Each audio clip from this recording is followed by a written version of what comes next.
Hola, hola. Buen día para todos y todas. ¿Cómo están?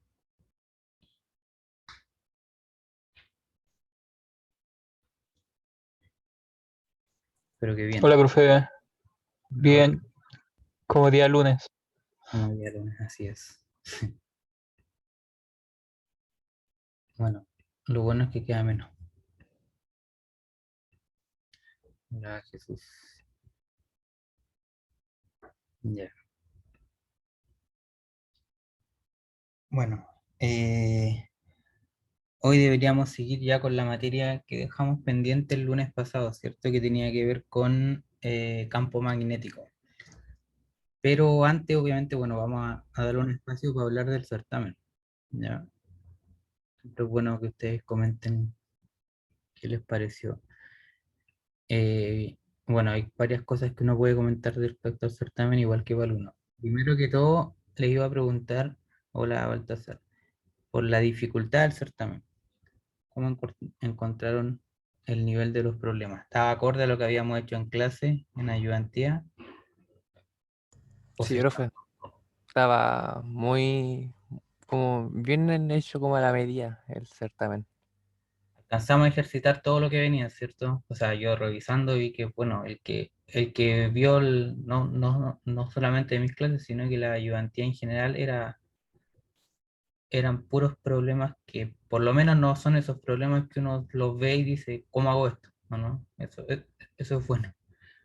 O sea, sí, en ese sentido sí estuvo muy de acuerdo. Lo único sí es que nos apareció un ejercicio que lo hicimos como por primera vez, y fue que era una Segundo, varilla, y justo como siempre calculábamos los voltajes y todo en una varilla con, no sé, pues con rho constante, cosas así, ya esta vez era variable. Era lo único que pero cambió. me lo preguntaron en clase, ¿se acuerdan? ¿O no? El último Sí, miércoles, sí, no se, sé quién me lo se preguntó. menciona como una pura E, pero claro, Pero yo eso. les dije, o sea, sí, entiendo que es algo diferente, pero lo único que influye es en la integral a la hora de integrar para uno calcular la resistencia. Espera, que me llegaron muchos comentarios y no alcancé a leerlos todos. Denme un segundo. La 3 no estuve. El 3 Altazar fue lo que hicimos de circuito RC. Trabajamos dos veces circuito RC y era repetir el procedimiento que hicimos. Ahí no había mucho más que analizar. Más que el certamen uno, le faltó un poco de tiempo. Ya, Benjamín, pero ahora el tiempo creo que estuvo más acorde, ¿no? Incluso hubo mucha gente que terminó antes. Eso habla de que por lo menos está un poco mejor medido el tiempo de resolución. Pero fuera de eso, lo demás estaba todo perfecto. Igual me quedé pegado en la pregunta uno. La pregunta uno de condensador igual era algo que quizás no lo trabajamos en esa forma, pero sabíamos qué hacer. Bueno, estoy hablando en plural. Deberían haber sabido cómo trabajar con condensadores cuando uno les mete o les saca un dieléctrico y después calcular capacitancia equivalente, ¿no? Estuvo mucho más abordado que el primero, me falta ejercitación nomás para no quedarme pegado. Sí. Bueno, el de doble batería lo hicimos alguna vez. El de doble batería, el primero me imagino. Es que creo que se refieren, profe, a ver si me escucha, sí. Ah, De el que último, el circuito. el de capacitor, por lo general siempre hacemos ya dos mallas de un capacitor, pero con una batería por lo general siempre hacía como influencia una batería, y que ahora tal vez hiciera influencia a otra batería, no sé, Sí, pero fue algo. resolvimos circuitos, quizás no RC, pero sí circuitos simples con dos baterías. Y es tomar la batería, aprendimos cómo trabajar con las baterías en la ecuación de las mallas. Lo único que influye va a ser la ecuación de las mallas. Lo que yo les dije que era complicado era dos capacitores, porque ahí quedaban dos ecuaciones diferenciales diferentes. Pero dos baterías es meter otra batería nomás. Lo comentamos, creo, o creo haberlo comentado. Ya, pero eso. Ah, no me olvidó la otra parte. Ah, te bloqueaste. Sí, ahora el tiempo estuvo mejor. No me pasó una diferencia.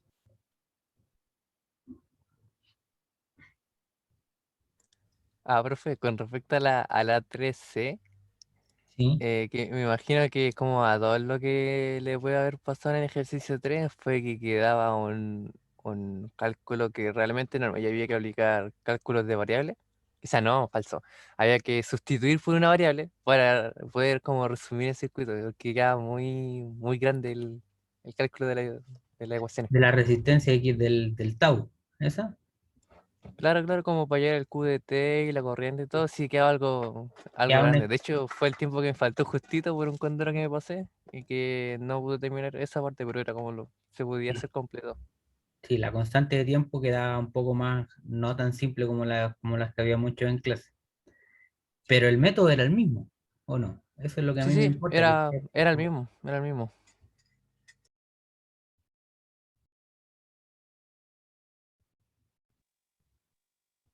Igual, profe, o sea, yo pensaba de que aparecería como, no sé, idea de que dos ejercicios en donde se vieran circuitos y uno como que se viera condensador, sea lo que apareció en la uno. ¿Ya? Porque en sí como que lo que más se practicó fue como circuitos, pues, ya sea circuitos simples o circuitos ¿Ya? RC. Entonces como que apareciera como un puro circuito, igual como que se sintió, a ver, como raro, de que... Pero el primero puede haber sido como un Ah, circuito, sí, pero pues, implicaba menos es trabajo que... que un circuito, porque solamente Sí, era pues, calcular capacitancias equivalentes. Y ahí ayuda un poco, creo yo. exacto. Profe, ¿va a haber horario de consulta o va a estar mirando la Copa América? No, ojalá pudiese mirar la Copa América, Baltasar, no, va a haber horario de consulta.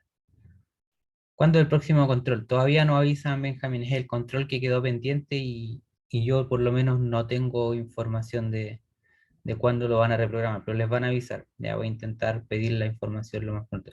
Profe, ¿cuándo es el horario de consulta? Los días lunes, de 6:30 a 7:40.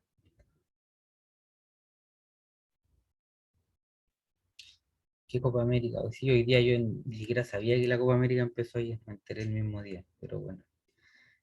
Bueno, hoy día hay partido, claro, Germán juega Chile a las 5 contra Argentina.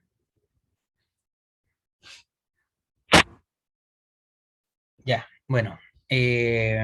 ¿Algo más que comentar del certamen 2? Yo espero que le... ¿Qué falta? Al... Yo espero que les haya ido mejor esta vez, ¿ya?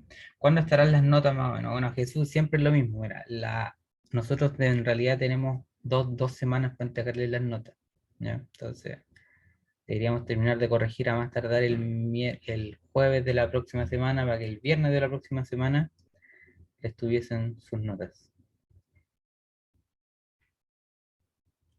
Profe, ¿Sí? con respecto al cálculo, o sea, si es que, por ejemplo, estaba, no sé, po, bien encaminado y bien el desarrollo, pero no alcanzó justo a terminar el ejercicio, no nos van a rajar, ¿cierto?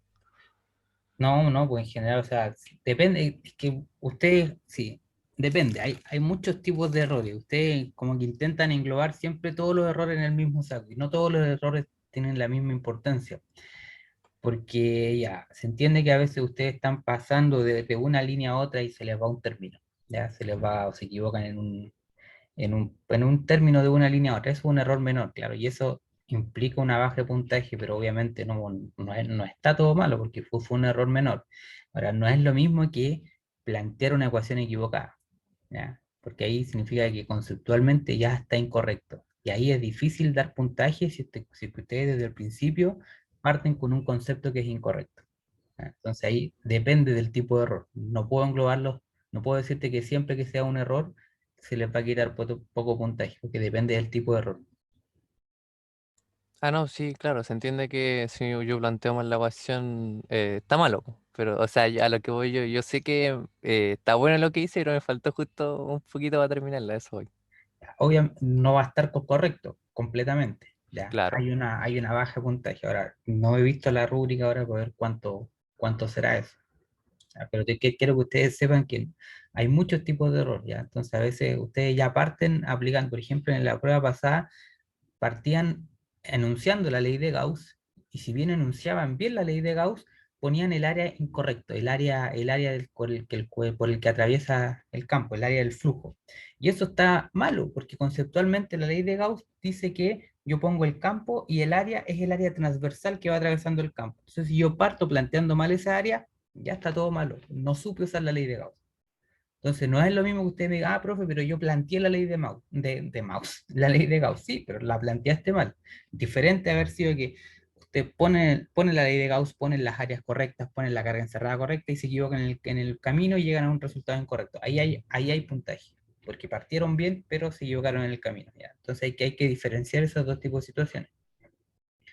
En fin, ya dice, no creo que las notas, pero la respuesta... No he visto nada, Baltasar, lo siento, pero imagina, terminaron el certamen el viernes en la noche.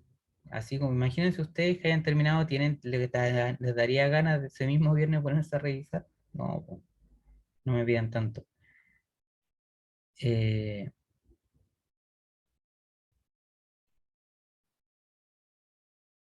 el problema que Claudia dice que confirma que yo veo si están o no el conocimiento.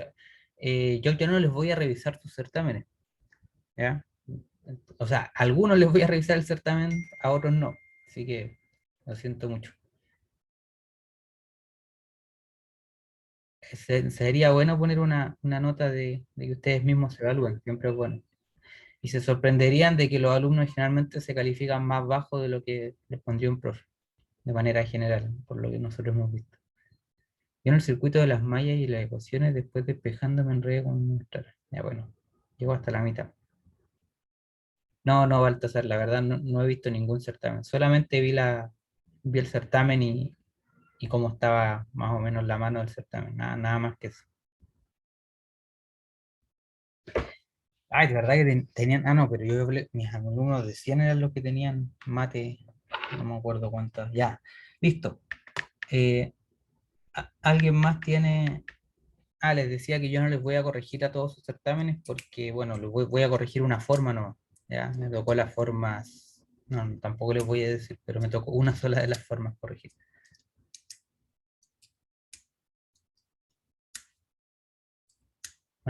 Ya. Ya, empecemos. Tiempo suficiente, creo, para compartir. Entonces, ya. De manera general, creo que puedo llevar la siguiente conclusión. Encontraban el certamen más abordable, más acorde a lo que hicimos en clase, ¿ya? Le faltó tiempo a algunos, pero no tanto como el del certamen pasado, o sea, al menos hubo una mejor calibración del tiempo en relación a lo que se pedía, ¿ya? Y por lo que me dijeron, la parte algebraica del 3 se tornaba un poco difícil porque quedaban muchas letras, ¿ya? Pero en general, y el 2 claro, tenía una resistividad que dependía de X. Yo ya sabía eso, pero bueno, influye en la integral nomás, en la integral de un X cuadrado. Ya, en fin. El tercer certamen, no tengo la fecha exacta, tendría que mirar aula ahí, pero yo creo que es de aquí como a un mes más. Y faltaría confirmar lo del control que me preguntó Benjamín por ahí arriba, que lo pospusieron, pero no han dicho la fecha. Voy a intentar preguntar cuándo es. Ya, retomamos entonces lo que dejamos pendiente el lunes de la semana pasada, que fue la fuerza que se ejerce sobre un conductor de corriente.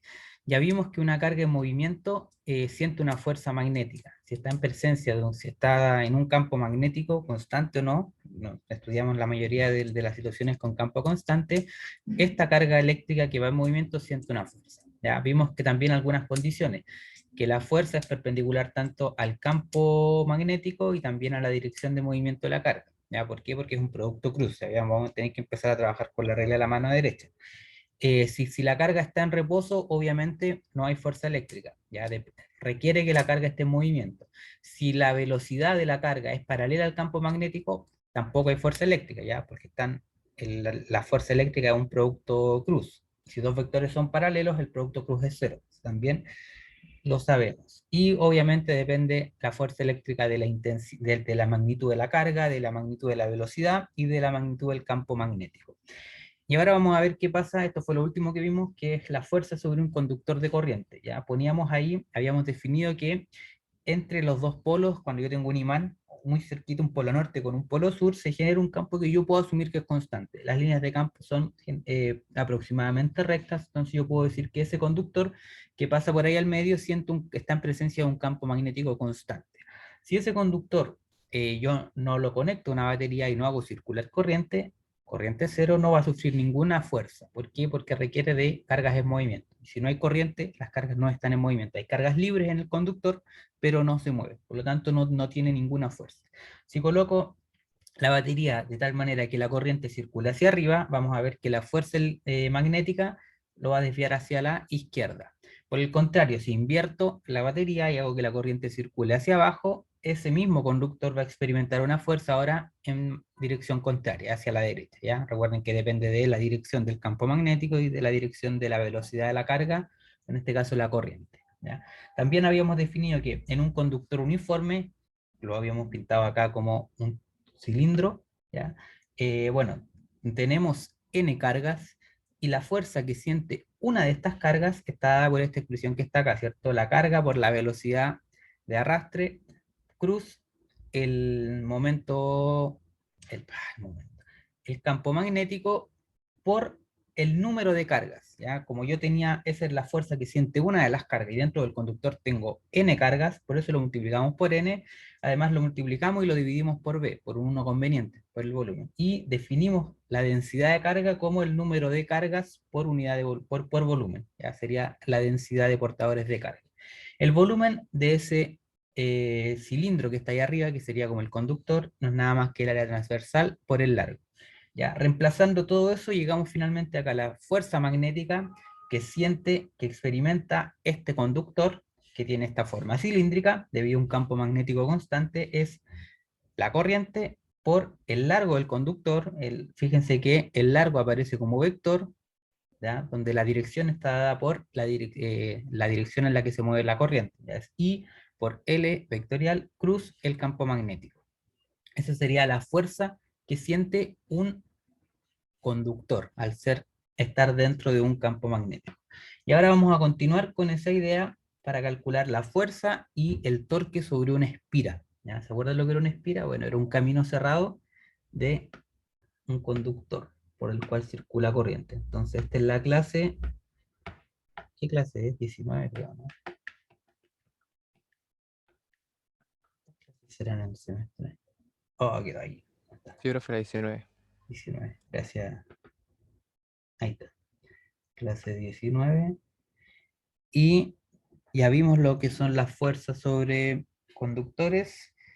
Y bueno, esto, lo que vimos acá, disculpen que me devuelvo, pero ese día fue el día que yo me pasé de la hora y no me di cuenta que se me había terminado el tiempo de la clase. Entonces no alcancé a cerrar la clase como dije. Profe, si la carga tiene que estar en movimiento para que la fuerza actúe, eso quiere decir que la fuerza nunca es tan fuerte como para romper su reposo, la velocidad debe ser constante. No, la velocidad no es necesaria que sea constante, Josué, ¿ya? Pero sí es necesario que la carga esté en movimiento. Si la carga no está en movimiento, no va a experimentar fuerza magnética, ¿ya? La fuerza magnética se produce sobre las corrientes, ¿ya? O sobre las cargas en movimiento, ¿ya? Si la carga está en reposo, no va a experimentar fuerza magnética, ¿ya? ¿Por qué? Porque tiene esta expresión, velocidad cruz V, ¿ya? Si la magnitud de la velocidad es cero, no hay forma que sienta fuerza magnética. Bueno, esto era para un conductor uniforme, fíjense, conductor uniforme donde yo el volumen lo puedo definir así, simplemente A por L, porque son cosas constantes. El área transversal de este conductor uniforme es A, ya no va a variar, y el L sigue en la misma dirección. A eso me refiero con que son constantes. El área transversal es una constante, y el largo, si bien es una constante obviamente, a lo que va es un vector constante, ¿ya? Va siempre en esa misma dirección. Pero ¿qué pasa con conductores no uniformes? ¿De dónde quedó la clase? Dijeron acá. Cuando tenemos una corriente en un conductor no uniforme. ¿En qué creen que se va a transformar esa expresión cuando se pierde la uniformidad? Bueno, en algo que ustedes creo que no son muy amigos, pero bueno, les va a aparecer un sinfín de veces aquí en 120, ¿ya? Por eso 120 es complejo desde el punto de vista matemático. Si está esto, se seccionan integrales, así es. Tenemos este conductor que ya no es uniforme, que está inmerso acá en un campo magnético, ¿ya? Y vemos ahora que la corriente ya no es uniforme, obviamente, porque va cambiando de dirección si es que el conductor cambia de dirección. De esta forma, la fuerza también va cambiando de dirección en cada punto, porque como la fuerza es un producto vectorial, acá, justo cuando la corriente va en forma horizontal, la fuerza magnética iría hacia allá, ¿cierto? Pero si la corriente cambia de dirección, la fuerza magnética también va a cambiar de dirección. Entonces, cuando esto cambia tramo a tramo, algo muy chiquitito, obviamente, como dice ahí Josué, esta expresión se transforma en una expresión integral, donde la fuerza magnética está dada por la integral entre el punto inicial y final de la corriente, y aquí lo que cambia es el dl, ¿ya? En el caso anterior del conductor uniforme, el largo, decíamos que era un vector constante porque va en la misma dirección. Acá no. El vector dl, que es el camino que recorre la corriente, cambia punto a punto y por eso pasa a una forma integral. Nos queda de esta forma, ¿ya? Esta es entonces la fuerza magnética cuando los conductores son no uniformes. ¿Sí? Profe, ¿Sí? consulta por qué la corriente, o sea, la lógica que aplico yo es como que en un, no sé, un elemento constante, o sea, sé que va variando la forma del elemento, pero no implica que la corriente puede cambiar, ¿o no? Exacto, es así como tú dices. Aquí yo estoy asumiendo que la corriente es constante, ¿ya? Ah, ya, Por ok. eso, eso, la corriente acá es constante. Lo que cambia es el camino que va recorriendo. Y eso hace que la fuerza magnética vaya variando también. Pero sí, se me olvidó mencionar, esa corriente es constante. Yo estoy asumiendo una corriente constante. Ya, constante en magnitud, pero que va variando el camino que va recorriendo. Pero acá dijimos que, bueno, estamos todavía dentro de campos constantes. Entonces, como como este conductor está inmerso en un campo constante, ese campo magnético no lo voy a integrar, ¿cierto? Porque es constante. Entonces, esa expresión, cuando estamos o cuando el conductor está inmerso en un campo constante, puedo sacarlo de la integral. Bueno, en realidad no lo puedo sacar de la integral hacia la izquierda porque es un producto cruz. Yo no puedo invertir el producto cruz para sacar un término. Bueno, si en realidad sí puedo invertirlo, pero poniéndole un signo menos. Entonces, para no sacarlo hacia la izquierda e invertir el producto cruz, vamos a ver que la, va, como la corriente es constante, bien nos dijo Andrés, acá me queda simplemente la integral y este sería el camino que recorre la corriente, fíjense. Acá me quedaría eso. O sea, la integral, en este caso, cuando el campo es constante, solamente le interesa esta parte que es el camino que va recorriendo la corriente, porque bien dijimos que la corriente es constante y el campo magnético también, ¿ya? Eh, entonces, ¿y qué pasaría en un camino cerrado? Si yo tengo un camino cerrado, ¿cuál sería cómo me quedaría esa integral? Si el punto inicial fuese igual al punto final, ¿cuál sería la fuerza que experimenta el conductor?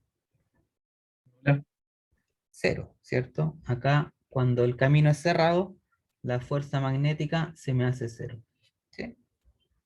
Porque fíjense, bueno, ahí se entiende, ¿no? Y aquí, vamos a poner acá, este es sobre un alambre cerrado, ¿ya? La fuerza magnética es cero.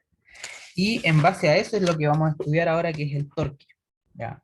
Ejemplo, vamos a demostrar explícitamente que la fuerza magnética sobre un alambre cerrado es cero.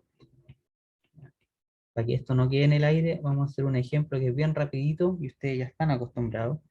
Vamos a poner una espira de radio R. Ya saben lo que es una espira, ¿o no? Me imagino que sí, hemos trabajado ya harto. Una espira es un conductor que efectúa un camino cerrado. ¿Ya? Esa espira puede ser, en este caso, circular, puede ser cuadrada, puede ser rectangular. No, no, Benjamín. Una espira simplemente es un camino cerrado, un conductor. Puede ser una circunferencia, puede ser un rectángulo, puede ser un cuadrado. A eso vamos a llamar espira. Un camino cerrado por el cual avanza la corriente. Nada más que eso. Entonces vamos a dibujar la espira acá. Así. Eso sería una espira de corriente. Un conductor que tiene una corriente que va en esa dirección. Vamos a poner acá la corriente y que nuevamente vamos a decir que está inmerso o está en la cercanía de un campo magnético constante. Fíjense que hasta ahora hemos trabajado solamente con campos constantes, acá. Este es el campo magnético que ¿en qué dirección va? Para recordarlo y que no se olvide, va en dirección hacia adentro del plano, ¿cierto? Esas X indican que el campo magnético entra.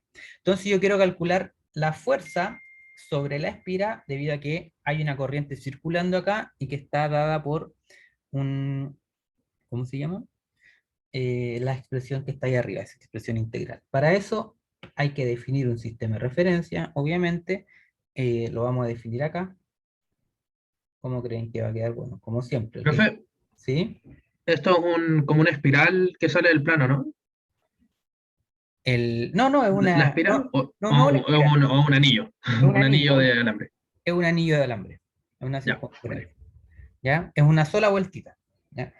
Eso, entonces yo acá, ¿qué tengo? Fíjense que tengo que definir el DL, que es el camino por el que va la corriente. Entonces, para definir el DL, vamos a poner aquí el vector, ese sería el vector R, que es el vector por donde circula la corriente. Y el DL es este pedacito que voy a pintar acá en rojo, o sea, va para allá. Ese es el DL. Entonces me va a costar un poco definirlo, pero no importa, lo vamos a definir igual. En términos, obviamente, ¿en qué coordenadas me conviene tratar este problema? Dado que yo tengo una espira ahí plana, Cartesiano, ¿no? en realidad en cilíndrica, en polares con base Eso. cartesiana. Entonces acá vamos a definir el ángulo phi, que si nosotros trasladamos acá, ese ángulo phi me quedaría acá, ¿cierto? Ese ángulo phi me quedaría ahí. ¿Por qué? Porque acá tengo ángulos opuestos por el vértice, ya ustedes saben de eso, deberían saber ya de geometría, entonces este ángulo de acá igual es phi, como el otro es 90, el phi me queda ahí arriba. Entonces ahí tengo todo lo necesario, o lo podemos reescribir acá arriba, para que les quede más claro. Imagínense que ese es el R, y ese es el ángulo phi. El de L es perpendicular al R. ¿Se acuerdan de movimiento circular o no? Dudo que se acuerden de movimiento circular, pero no importa. El de L va por ahí. Es perpendicular a R y forma ese ángulo phi. Ahí. Por eso lo puse ahí arriba. Ya ustedes pueden trasladarlo ahí con más calma si es que quieren. Entonces ahora empezamos a calcular el campo magnético. Para eso necesito, bueno, sé que el campo magnético va en dirección menos K, ¿cierto? Lo puedo poner acá. El campo magnético es B en dirección menos K, va hacia atrás. Y tengo que definir el DL, ¿cierto? ¿Cómo defino el DL? El DL sería R de phi, ¿o no?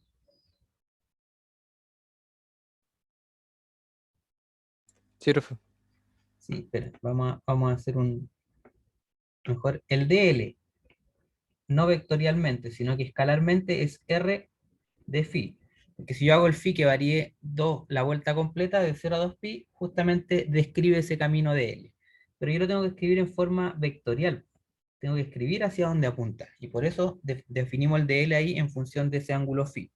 Entonces, en ese momento, ¿hacia dónde apunta? Según nuestro sistema de coordenadas, bueno, acá me quedaría R de phi y la parte vectorial va a quedar en función de los vectores unitarios I y J. Apunta en menos I, porque parte de eso apunta hacia la izquierda. Profe, ¿por qué dijo que B va en menos K, Baltasar? Porque el campo magnético acá está representado por estas direcciones X en azul. Y el eje Z, según mi sistema de referencia, sale del plano. El eje menos Z entra al plano, por eso, porque va hacia adentro. Es que aquí todavía no aplicamos la mano, Baltasar, es simplemente porque yo definí el campo entrando al plano del tablet, de su cuaderno, de la pantalla, de lo que quieran. ¿Ya? Todavía no aplicamos la regla de la mano derecha. Bueno, el DL acá va hacia la izquierda y va con el seno, ¿cierto? Entonces acá me quedaría menos seno de phi, y en el eje Y va hacia arriba, y el ángulo está pegadito al eje Y, entonces me queda con el coseno. ¿Alguna duda de cómo escribir ese vector de L? ¿Todo claro? Es esto que está acá, lo acabo de definir. ¿Ya? Si no saben o si tienen dudas de cómo definir ese vector de L, tienen que repasarlo porque lo vamos a ocupar bastante. El de L es el vector que va siguiendo el caminito de la espira. Por lo tanto, en ese punto que yo escogí, es perpendicular al radio. Bueno, en cualquier punto es perpendicular al radio, pero ahí apunta en diagonal hacia la izquierda y hacia arriba. Yo busqué replicar el ángulo phi para poder descomponer ese vector de L. Va a tener una componente en el eje Y, que es positiva, y una componente en el eje X, que es negativa, porque apunta diagonalmente hacia la izquierda. Y el DL, ustedes ya saben esto porque ya lo lo han hecho, es R de phi, es el camino de una circunferencia, donde el phi va de 0 a 2pi. Y la dirección está dada en el eje X, fíjense que el ángulo del DL está pegado al eje Y, por lo tanto en el eje X va con el coseno, perdón, va con el seno, y es negativo porque apunta hacia la izquierda, el DL, el vector que yo dibujé ahí arriba, la espira, y el que repliqué ahí abajo. Y en el eje Y es positivo, va hacia arriba, y como el ángulo está pegado al eje Y, va con el coseno. De ahí sale esa expresión del DL. Tienen que repasarla porque lo vamos a ocupar bastante, ¿ya? Ahí. Y ahora es solamente integrar, ¿cierto? Una vez que tengo eso, pongo mi expresión para la fuerza, la corriente es constante, acá me queda la integral entre 0 y 2pi de el dl, que es r de phi por ese vector que acabamos de escribir ahí, que es menos seno de phi más coseno de phi, y acá me quedaría cruz el campo magnético que va en dirección negativa del eje X. ¿Ya? Bueno, y aquí ustedes ya saben, ¿cierto? Integrar estas cosas. Fíjense que el campo magnético es una constante. ¿Ya? Después tendré que ver cómo es el producto vectorial entre los vectores unitarios I, J y K. Pero desde el punto de vista de la magnitud, el SB yo lo podría sacar. ¿Ya? Y me queda la integral simplemente del seno de phi y del coseno de phi. ¿Cuánto me hace integral? Estas integrales que yo voy a poner acá. El seno de phi entre 0 y 2pi y el coseno de phi entre 0 y 2pi. 0, sí, Baltasar, son 0. ¿Por qué son 0? Bueno, porque son la integral del seno es menos coseno, ¿cierto? Menos coseno entre 0 y 2pi tienen periodicidad de 2pi, así que se anulan. Exactamente, porque hace un ciclo. Entonces, finalmente, la fuerza magnética sobre una espira cerrada me da 0. ¿Ya? Eso es simplemente para demostrar esta parte de acá, que efectivamente me da 0. ¿Ya? Profe, si el alambre tuviera forma cilíndrica, habría que separarlo en 3 integrales, 2 tapas y un manto. Si el, es que ahí hay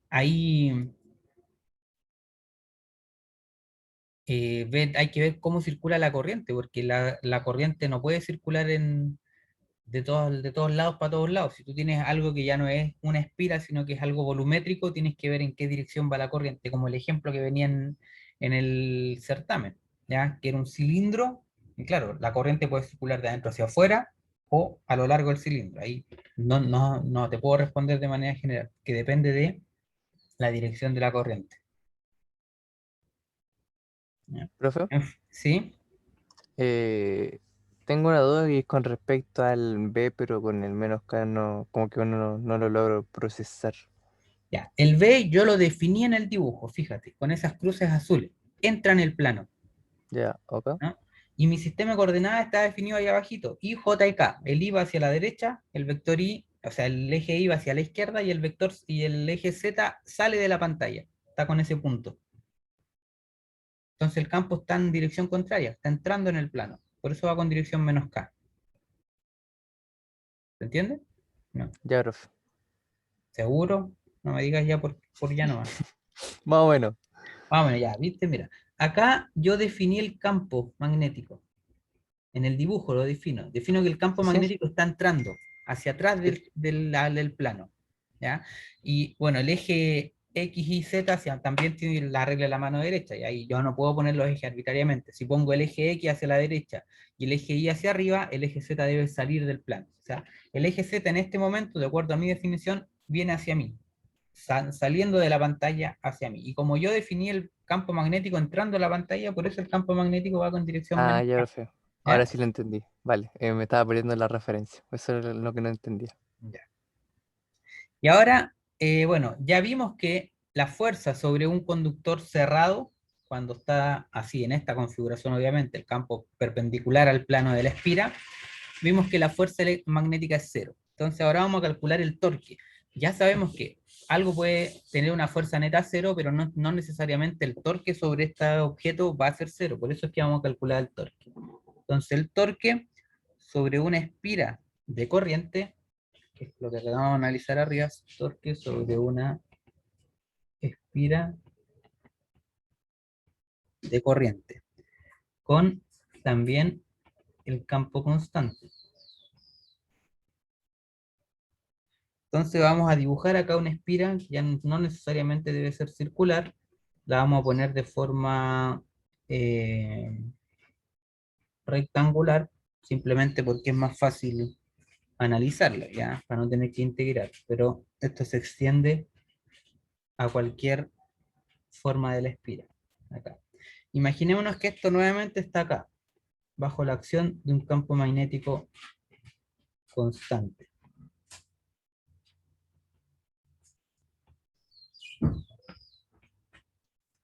¿Ya? Ya vimos que la fuerza eléctrica sobre esta espira es cero, ¿ya? Por más que cambie la geometría de esto, la fuerza magnética, perdón, digo, es cero. ¿Por qué es cero? Bueno, la podemos dibujar. Acá, en el brazo de arriba de la espira, la fuerza magnética apuntaría hacia allá, ¿cierto? En el brazo derecho, la fuerza magnética apuntaría hacia acá. En el brazo inferior, la fuerza magnética apuntaría hacia acá, por la regla de la mano derecha. Y acá, la fuerza magnética apuntaría hacia allá. Vamos a definir nuevamente el mismo sistema de referencia, X, Y Z saliendo del plano, y vamos a ver acá que la fuerza, vamos a llamar fuerza neta, no es nada más que las fuerzas, aquí les puse número, no, vamos a ponerle número. Este sería el camino 1, el camino 2, el camino 3 y el camino 4. Solamente para poner acá la fuerza 1. Vamos a ponerle ahí explícitamente cuál fuerza es cada cual. Sería la fuerza 1, fuerza 2, fuerza 3 y fuerza 4. Yo tengo acá que la fuerza 1 más la fuerza 2 más la fuerza 3 más la fuerza 4. ¿Ya? Fíjense que acá el conductor no es fuerza 1 más F. No entendí a qué se refieren. Bueno, acá el conductor no es uniforme, por lo tanto puedo ocupar la expresión que dejé en la clase pasada, que era el I por el L cruz B, ¿cierto? Si hago eso, acá no voy a entrar más en detalle porque este cálculo es más simple que el anterior, simplemente es esto. Ah, acá me faltó también, perdón, por eso si hay algo que no aparece. La espira tiene un largo A y un ancho B. Ahí sí. Esos conductores son uniformes. Apreté el teclado sin querer. Cosas que pasan. Fuerza A aquí por el campo magnético y esto va en dirección J más, y esto va, aquí me equivoqué, esto no es F, es I.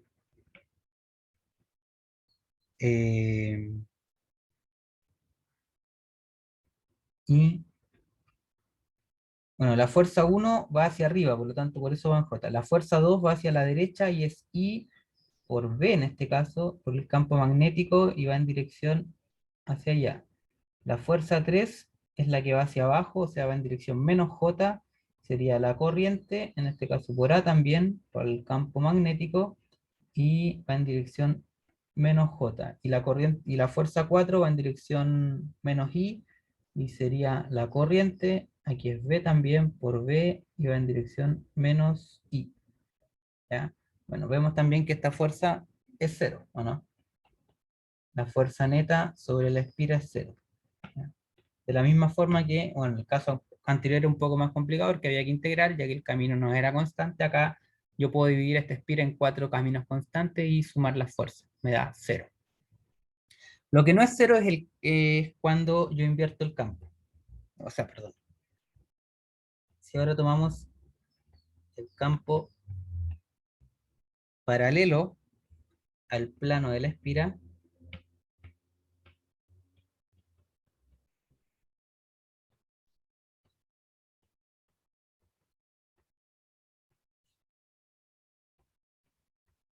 ¿entendieron por qué es cero en la fuerza en este dibujo, cierto?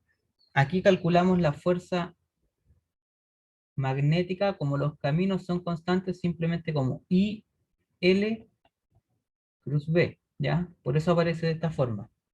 El L en este caso son estos brazos A y B de la espira. Por eso aparece en la fuerza 1 sería la corriente por el L, que es el largo A, por el B, y yo sé que va en dirección positiva del eje Y, por la regla de la mano derecha, se anula, ¿ya?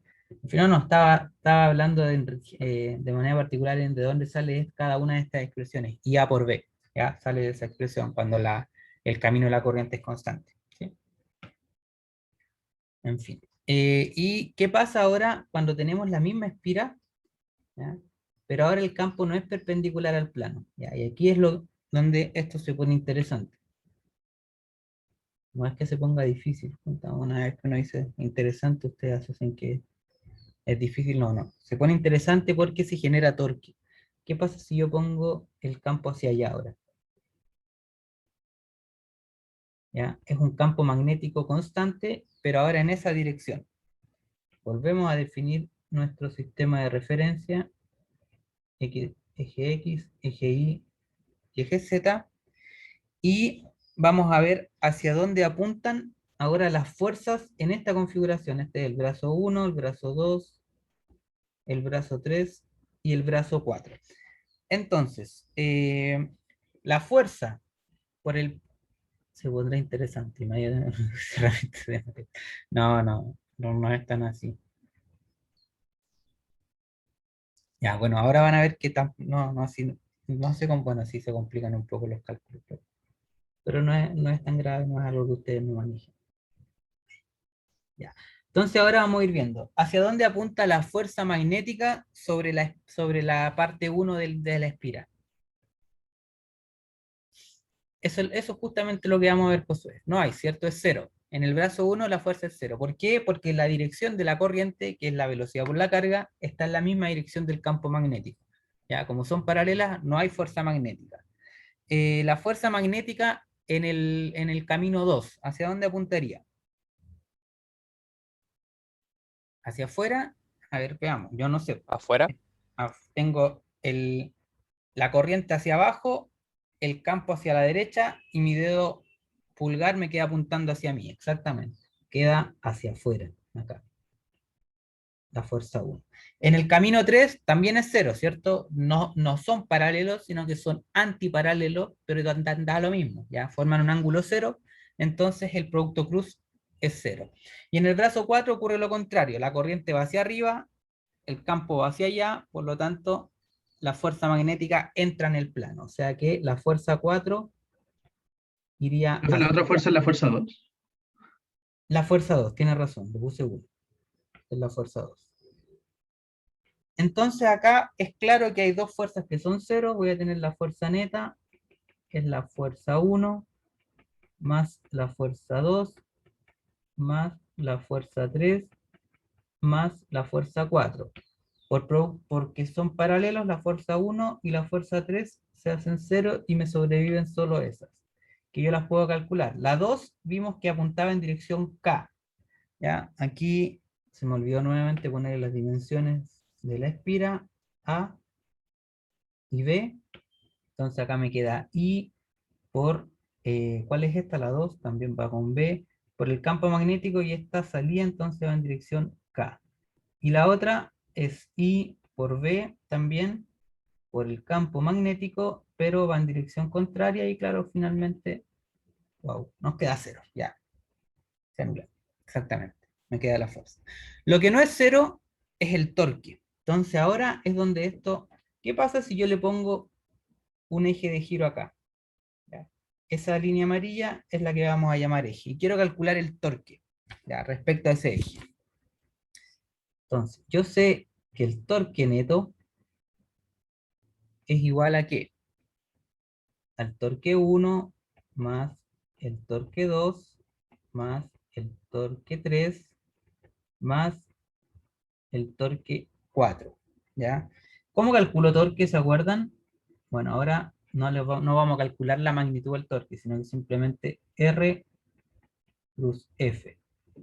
¿Ya? Claro, como el torque es R cruz F, vemos claramente que el torque 1 y el torque en los brazos 1 y 3 es 0. ¿Por qué el torque es 0 en los brazos 1 y 3? Que va, que no hay fuerza aplicada, o sea, es cero porque el campo va en la misma dirección que la corriente. Exacto, porque la fuerza es 0, ¿cierto? Como la fuerza es 0 en esos dos brazos de la espira, y el torque es R cruz F, si no tengo fuerza, no tengo torque, ¿ya? Estamos claros, ¿sí? Eh, y donde sí es distinto de 0 es en los brazos 2 y 4, ¿cierto? Y ahí lo podemos poner acá. Entonces, el torque neto va a sobrevivir solo el torque 2 y el torque 4. ¿Cuál sería el vector R del torque del brazo 2? Sería a medio en dirección de el eje Y, ¿cierto? El vector posición de ese brazo 2 de la espira está a una distancia a medio desde el eje, por eso sería a medios. Y aquí me quedaría cruz la fuerza que fue la que calculamos arriba, ¿cierto? I por B por B, I por B en dirección K. Y me sobrevive el otro torque también, que va en dirección contraria, ¿cierto? A medio, el del brazo 4 va para el otro lado, entonces va en dirección menos del eje X, y aquí me queda I, B, B en dirección menos K, ¿ya? Y listo. Con eso podemos calcular el torque, ¿ya? Fíjense que acá el menos con menos se me va, entonces esto finalmente me queda dos veces esto. O sea, me queda A por esto, cruz, y B por B en dirección K, ¿ya? Y acá yo tengo que saber cuánto vale ese producto vectorial. ¿Cuánto vale ese producto vectorial? I cruz K J, menos J, eso, menos J. más J. Tienen que ir en el mismo orden. I cruz J me da el K, K cruz I me da el J, y J cruz K me da el I, ¿ya? Si yo invierto el orden, por ejemplo, yo sé que K cruz I es J, entonces si invierto el orden del producto cruz, me cambia el signo. Profe, me perdí, ¿por qué está ocupando a medio? Fernando, porque estoy definiendo el brazo, estoy calculando el torque como R cruz F, donde R es el brazo, es la distancia o el vector que va desde el eje de giro hasta donde está siendo aplicada la fuerza, ¿ya? Entonces fíjate que el torque 2 se aplica en el brazo derecho de la espira, en el brazo 2. No, debería ser a medio. El eje es el que pinté en amarillo. La distancia entre el camino 2 de la espira y el eje es la mitad de la parte larga del este, a medio. ¿Se entiende, Fernando de Baltasar, por qué es a medio? ¿Sí? Ya. Y el otro va para el otro lado, menos a medio, va para la izquierda. Según nuestra definición, iría negativo. En fin, me queda eso. Entonces acá, fíjense ¿Profe? que esto, ¿sí? Consulta por qué queda como ahí, si no, a ver. Es que de verdad cuando puso el eje Y en uno y en menos Y, pensé que se anulaba. No, porque me queda, el primer término me queda I cruz K. Y el segundo término igual me queda I cruz K porque tengo menos I y menos K. Se me van los menos.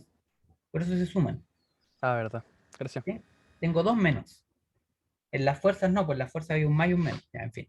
Entonces acá me queda esto. Yo sé que es AB. ¿Qué es AB? A por B. El área. El área de la espira, ¿cierto? Área espira.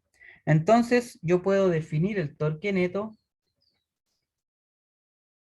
como I por el área por B, en dirección menos J. ¿Ya? Me da esto. O sea que existe un torque. ¿Y qué creen que pasa si existe un torque acá? ¿Qué le va a pasar a esa espira?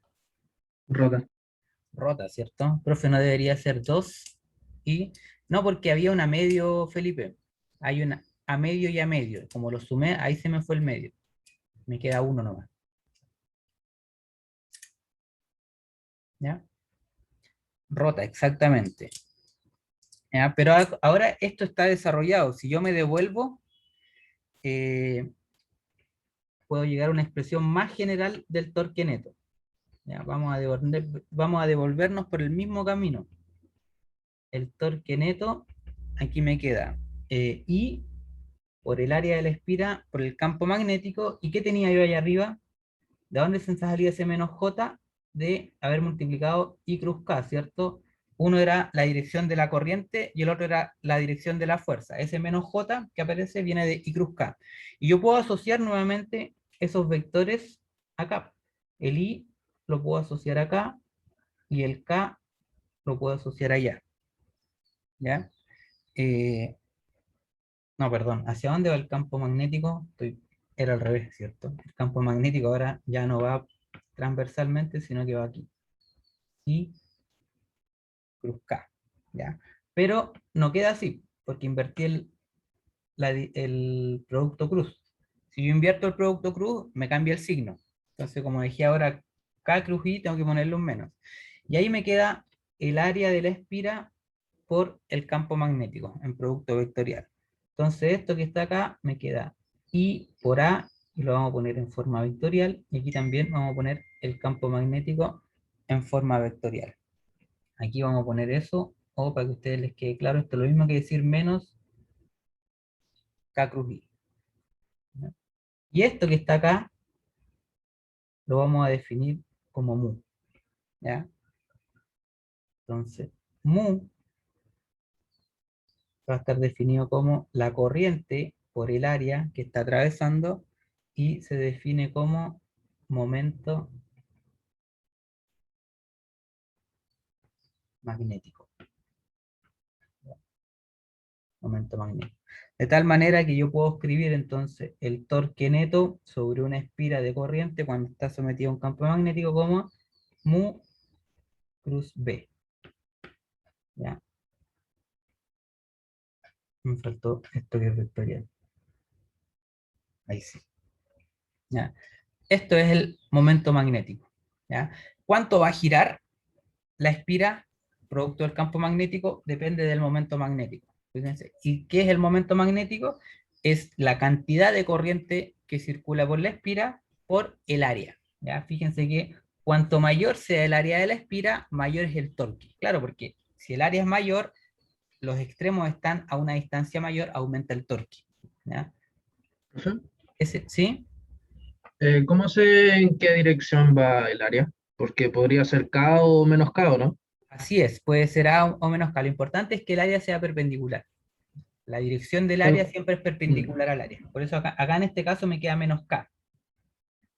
¿Ya? Y tiene que ver con la corriente. Fíjense que la corriente en este caso circula en sentido horario.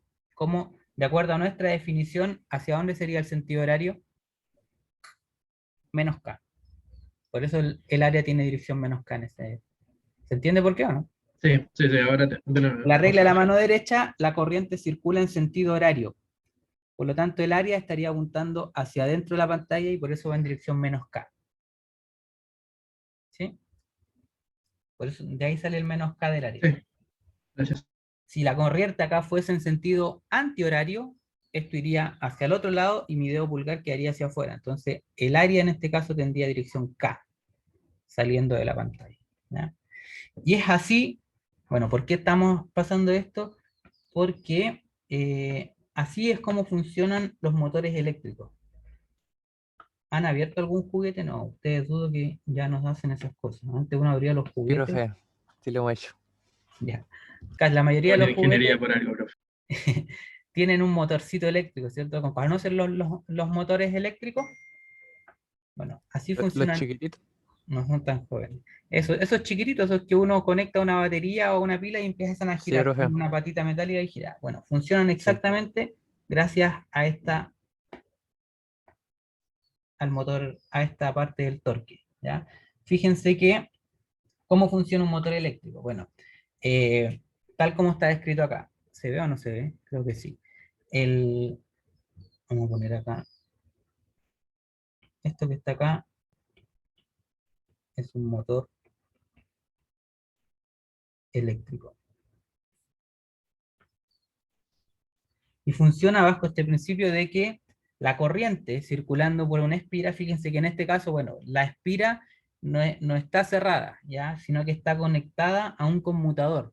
¿Ya ven que ese conmutador son como escobillitas donde el conmutador es el que está conectado a una batería, y la batería define la dirección de la corriente, ¿ya? En este caso entra por el lado derecho, por la parte roja, ¿ya? Y se devuelve por la parte azul, ¿ya? Producto de que acá hay un campo magnético constante, por eso es que los motores, esos chiquititos que ustedes desarmaron, tienen imanes, ¿ya? Porque dentro se genera un campo magnético, y el campo magnético, en conjunto con la circulación de la corriente, hacen que se sienta un torque, ¿ya? ¿De qué depende el torque? Bueno, depende del momento magnético, que en este caso sería algo como esto, ¿cierto? Este sería el área de la espira, e iría en esta dirección, ¿ya?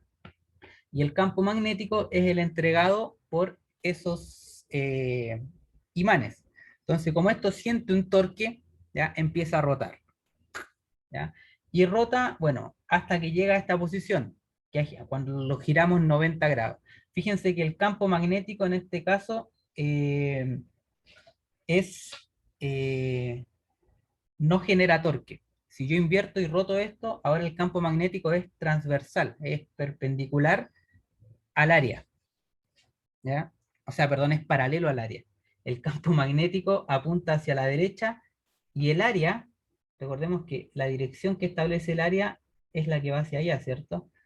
En ese punto no hay torque, porque el área, que tiene dirección perpendicular al área, ya lo dijimos, y el campo tienen la misma dirección, ¿ya? Pero, ¿por qué sigue girando si acá el torque es cero? Bueno, lo dice por ahí en alguna parte de la descripción. Por la inercia, ¿ya? Acá siento un torque, hace que esto gire en esa dirección, y justo cuando está en esta posición, bueno, no hay el torque es cero, ¿ya? Además que no hay corriente porque las patitas no quedan ahí, y por lo tanto, debido a la inercia, nomás esto continúa girando, y ya fíjense que cuando la espira pasa hacia el otro lado, se invierte la corriente, ¿ya? ¿Por qué? Para eso está el conmutador, para que la corriente siga circulando en esa dirección. Ahora fíjense que entra por la patita azul y sale por la patita roja. Si la corriente no intercambiase su dirección debido al conmutador, significaría que la corriente acá seguiría yendo hacia allá, y en el azul seguiría viniendo hacia acá. Eso hace que el torque ahora se invierta y empiece a devolverse, ¿ya? No queremos eso, lo que queremos es que esa espira siga girando. Y para que siga girando, la corriente debe seguir circulando en esa dirección. Y para eso es el conmutador, esta parte que tiene acá, que hace que la corriente siempre gire en la misma dirección. Entonces, cuando llega nuevamente a la posición horizontal, vuelve a sentir el torque y sigue girando, ¿ya? Ahora, esto es una esquematización nomás de un motor eléctrico. En general, lo que se hace con los motores eléctricos es que no se pone una sola espira, ¿ya? Lo que se pone son varias espiras. ¿Por qué se ponen varias espiras? Porque si yo pongo varias espiras, aumento el área. Por cada espira que yo le pongo, el área aumenta el doble. Entonces, como el área aumenta el doble, el momento magnético aumenta el doble, y por lo tanto el torque aumenta el doble, y esto puede girar más rápido, ¿ya? Eso. Profe, ¿Sí? ¿sabe que no me quedó claro la dirección o el ángulo de giro? Porque creo que usted lo dibujó al revés que la ilustración. Sí, lo puede haber dibujado al revés porque no lo estaba pensando. Espérate. Esto gira hacia allá, ¿cierto? Por lo tanto, el momento magnético, está dibujado ahí. El momento magnético va hacia abajo, ¿ya? Entonces, debido a eso, yo sé que el torque hace rotar esto en sentido, ahí me lo va a decir, hacia allá, hacia abajo, así. En sentido, espérate, no, es U cruz B. En sentido antihorario, está bien, está como en la ilustración. U cruz B hace que esto gire en sentido antihorario, ¿ya? En la posición intermedia no hay torque porque el momento magnético y el campo magnético van en la misma dirección, pero por la inercia esto sigue girando. Y luego cuando vuelve a la posición horizontal, como la corriente se invierte, ¿ya? Yo no quiero que la corriente acá circule en dirección contraria, porque me invierte el momento magnético y haría que el torque fuese en dirección contraria, y no quiero que siempre vaya en la misma dirección. El conmutador me permite hacer girar, seguir haciendo la corriente girar en esta dirección, por lo tanto el momento magnético sigue apuntando hacia abajo. Como el momento magnético apunta hacia abajo, tengo momento magnético, cruz campo, y esto sigue girando en sentido antihorario. Sí, en sentido antihorario. ¿Ya? Gracias. Ya. Eso. Y voy a dejar enunciado la última parte en estos últimos 5 minutos para la próxima clase. ¿Ya? Hasta ahora, fíjense que no hemos visto el origen de los campos magnéticos, ¿ya? Solamente hemos estudiado la interacción de las cargas en movimiento, ya sean cargas puntuales con la fuerza de Lorentz o de alguna corriente cuando están en la vecindad de un campo magnético. Vimos cómo se genera esa fuerza. Y ahora nos vamos a ir al origen de cómo se generan esos campos magnéticos. Obviamente yo puedo generar un campo magnético con un imán, pero con estas corrientes yo también puedo generar un campo magnético. Entonces, eso es lo que vamos a comenzar a ver la otra clase, que son campos generados por corrientes.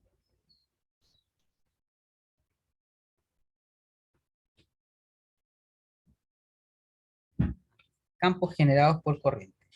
En general, bueno, nosotros no vemos las ecuaciones de Maxwell, pero hay una ecuación de Maxwell que es la divergencia del campo magnético, ¿ya?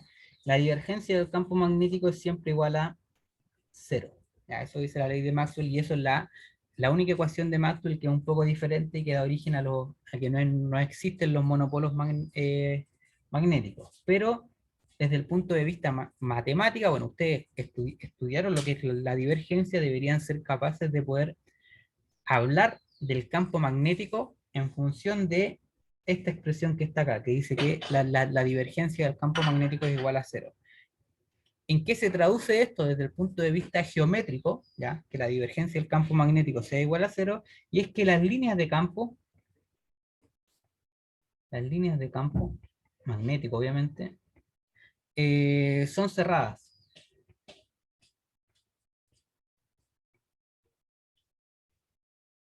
Son cerradas. ¿Ya? Y eso es un cambio, un cambio fundamental si lo pensamos comparándolo con el campo eléctrico. ¿Por qué? Porque la divergencia del campo eléctrico no es 0, ¿ya? Sino que es ρ sobre epsilon 0. ¿Ya? Y esto tiene que ver con la carga encerrada. ¿Ya? Esta es otra forma de escribir la ley de Gauss, ¿ya? Desde el la ley de Gauss desde el punto de vista diferencial. Ahí está la carga encerrada dividido por epsilon 0. ¿Ya? Y eso hace de que, como esto no es igual a 0, el campo eléctrico no tiene líneas cerradas. O sea, si yo pongo una carga puntual acá, ahí, yo veo que las líneas de campo no son cerradas, sino que son radiales y van hasta el infinito. ¿Ya? Para el campo magnético no, ¿ya? Las líneas de campo tienen que salir de un lado y entrar en otro. Y eso está dado por esa ecuación de Maxwell que dice que la divergencia es igual a 0. Por lo tanto, si yo tengo un alambre, ahí, conductor de corriente, que va cambiando su dirección, ¿no?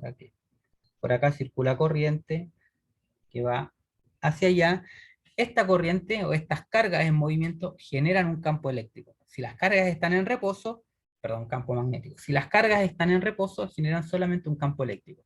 Pero esa carga, al ponerse en movimiento, así como son capaces de sentir una fuerza de un campo eléctrico, también generan un campo magnético. ¿Y qué forma tiene? Bueno, las líneas de campo deben ser cerradas. Entonces, por ejemplo, en este punto, ¿cómo va a estar dado el campo magnético? Bueno, también por la regla de la mano derecha. Si la corriente va hacia allá, entonces la línea de campo va a ser en forma circular, así.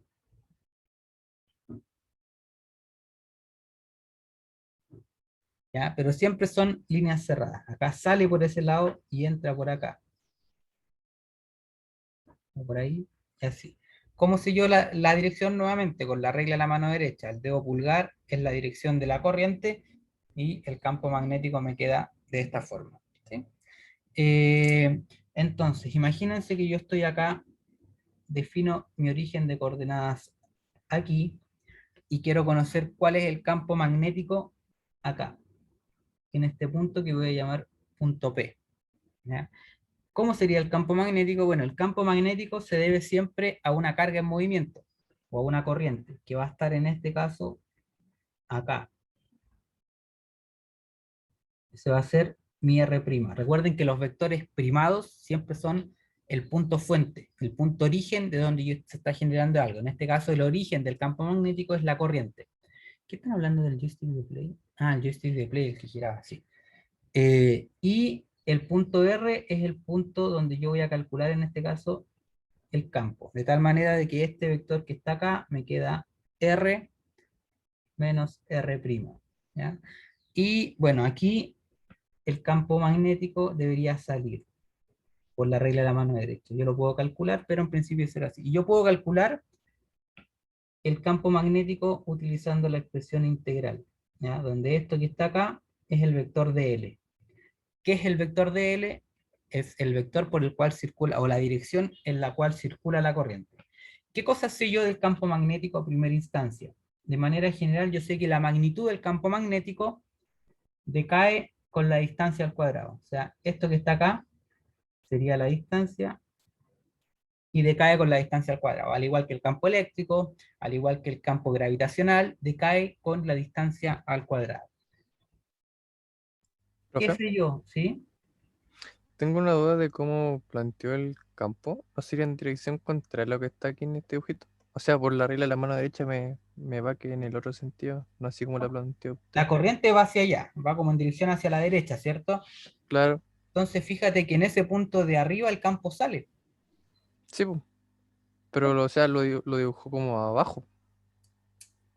No, lo dibujé ahí arriba. Ahí arriba el campo sale y acá abajo, por ejemplo, en este otro punto, el campo entraría. ¿Ya? No se entiende por qué entra y sale ahí. No, no, sí, entiendo que abajo entra y arriba sale, pero o sea, como está el dibujito. Ah, no, ya. Era cosa de perspectiva. Perdón, profe. Ya, además sé que el campo magnético va a ser perpendicular a esta distancia, ya al vector unitario que va en esa dirección. Fíjense que si yo me voy hacia arriba, entonces el vector D me queda hacia allá, subiendo por el plano, y el vector campo magnético sale del plano. Es perpendicular a esta distancia, ya la distancia que hay entre el punto fuente o este vector R menos R'. Va a ser lo mismo, está como invertido el círculo. Ah, es que el círculo ahí yo no tengo forma de ver este círculo de acá, yo no tengo forma de hacer que quede bien desde el punto de vista de la perspectiva. Lo importante es que por acá sale y por acá entra, ¿ya? Quizás me faltó agregar eso. Hay que tener imaginación, sí, hay que salir de la concretitud y ser un poco más abstracto. Ya, bueno, y lo último que voy a decir antes es que el campo magnético también es perpendicular a la dirección de la corriente, fíjense. Es perpendicular a ese vector R menos R' y también es perpendicular a la corriente. Y con eso vamos a construir una expresión similar a la del campo eléctrico, ¿ya? Para calcular el campo magnético a partir de todas estas cosas que tenemos acá. De estos vectores posición, de la dirección de la corriente, y vamos a llegar hasta ahí nomás. La próxima clase enunciamos esa expresión para el campo magnético y vamos a hacer un ejemplo igual de una espira y de cómo es el campo magnético debido a la corriente de una espira. ¿Ya? Con eso terminamos por hoy. No quiero volver a pasarme como el lunes pasado. Dejamos la clase hasta aquí y no sé si tienen consultas en estos últimos 2 minutitos. Los Profe, zurdos, sí, lo lamento. Disculpa, Baltasar. José, lo lamento por los zurdos, pero sí, aquí la física funciona con la mano derecha y si uno trabaja con la mano izquierda, queda al revés la física. ¿Ya? En realidad sí se podría haber hecho con la mano izquierda. El que definió la regla de la mano derecha pudo haber sido zurdo y lo pudo haber definido con la mano izquierda y la física no va a cambiar si todo esto se hubiese hecho con la mano izquierda, pero lamentablemente hay que llegar a convenciones para poder establecer sistemas de referencia y eso se hizo con la mano derecha. Lo siento mucho. Ya, ahora sí, Baltasar. Profe, que el DL es la dirección del R', ¿verdad? Es la dirección que va hacia allá. Ese es mi DL. El camino que recorre la corriente. Ese es el vector DL. Ah, ya, vale. ¿Ya? Ya. Y. Ahí ya, eso. Ah, Profe, no entendí cómo es que gira el motor eléctrico, porque siento que gira como al revés, No, gira, en este caso giraría en sentido, no, aquí no, antihorario. antihorario, sí.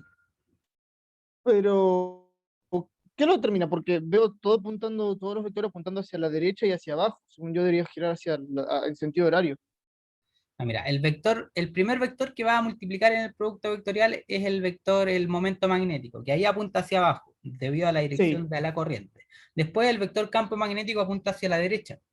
Entonces, fíjate, U hacia abajo, B hacia allá, hace que esto haga así. Eh, Va desde U hacia B, el giro. Siempre el vector, el producto vectorial, fíjate, va U cruz B. Eso quiere decir que va en la dirección de U hacia B. Sentido antihorario. ya. Vale, estaba haciéndolo al revés de nuevo. Sí. Mm, Ya. vale. Ya, chicos y chicas, dejamos esto hasta acá. La próxima clase retomamos lo de la corriente, campos generados por corriente y hacemos un ejemplo. Ya, que tengan un buen día y hasta el miércoles. Chau, chau. Chao, profe. Chau. Yo, profe, profe. cuídese. Que esté bien. Chau también. Profe, que le vaya muy bien. Chau, que también.